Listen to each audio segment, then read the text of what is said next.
I'm dead to the arcs again. I come in with good loot, and of course I die to the arcs. But whenever I come in with a free loadout, the arcs are a joke. What's going on here? Welcome back to another video. Have you ever noticed that arc raiders feels more difficult sometimes? And usually it's when you're doing well. Not when you're broke, not when you're running a free loadout, but when you're stacked, when your backpack is full, when you finally have something to lose. That's when enemies appear out of nowhere.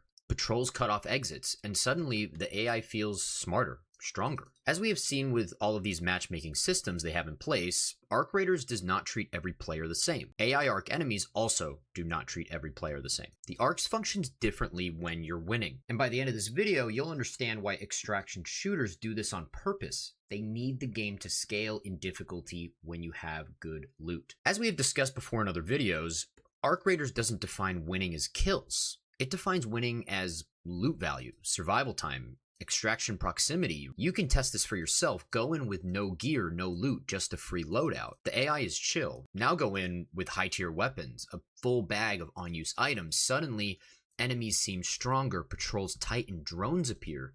More frequently, enemies rotate into your path. This isn't coincidence. This is intentional in the game design. The game is constantly asking, how dangerous should this raid feel right now based on the players in it? What happens before the raid even starts? I think the Arc AI is determining strength even before you load in. The game knows something very important the moment you click play.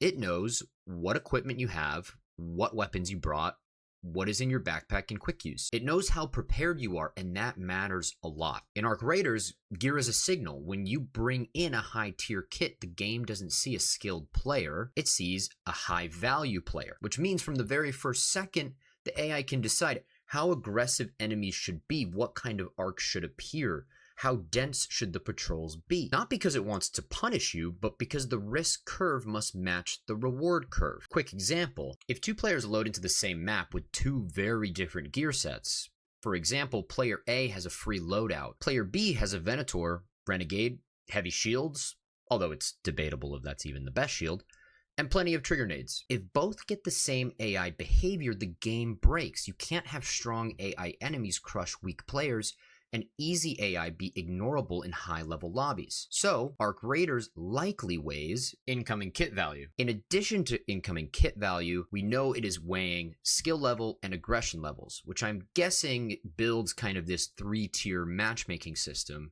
but we can discuss that later. So, analyze the loot level of players entering the lobby and tune the raid's danger floor accordingly. That means some arcs may spawn closer, patrol more aggressively, or react faster because you came in with loot. And I've heard many players theorize that this is happening. Whenever I bring in good loot, the arcs feel stronger. What do you think? Let me know in the comments below. Now the raid has started. What if the arcs are also adjusting mid-match?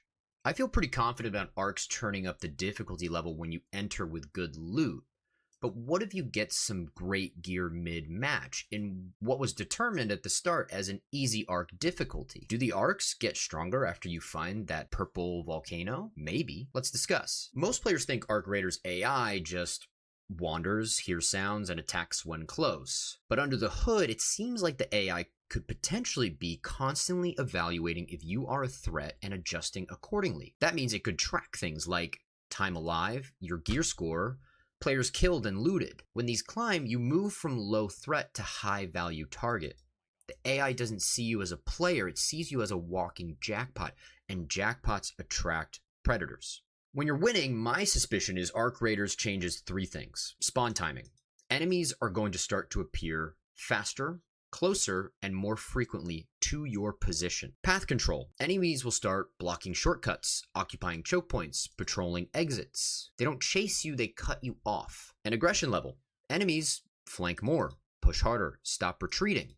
You don't feel more enemies, you feel more intentional enemies. That's why it feels like the game suddenly became unfair. It didn't, it became focused. So, why does Arc Raiders do this? In extraction shooters, loot must feel temporary. It's very important. If players can snowball, they just get rich, they get safe, they stop feeling tension, and the game gets boring. Arc Raiders tries to prevent this with AI pressure. Whether it totally succeeds, that's another conversation. When you're poor, the game wants you to recover. They want you to keep playing to get more loot. When you're rich, the game wants to test you. and not necessarily always to wipe your loot, but to simply raise the risk, raise the tension, make sure there is a real risk of you losing everything you brought into the raid. And when the arcs turn up the heat, do you keep looting? Do you decide to extract now? Do you take risks? That anxiety and decision making is a core of the game. It is the game. And you can see this as well from watching Arc Raiders content. If you watch any big Arc Raider streamer, their inventory is always filled with the best loot. And do their games look different than yours? Let me know what you think. Dude, how many Vens do you have? 5 million. I'm never giving you another Venator ever. I'm actually the Goopinator. I'm the Goopinator, Mr. Cloaksy. You see my goop? You see my goop? You see my goop? That's called motion, pal. No, that's called motion. You see that, boys? That's motion. I hate you. Everything you stand for. 2,195,000. That means we are officially at 3 million space dollars. You see that, boys?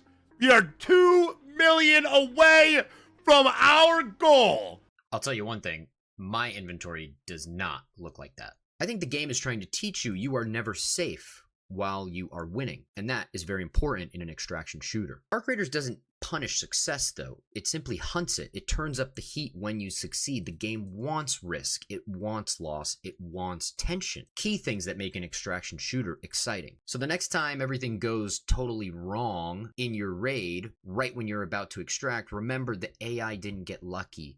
It's getting activated, and it was designed to do this. And that is good game design. Thank you very much for watching this video. I really do appreciate it. Please consider liking this video.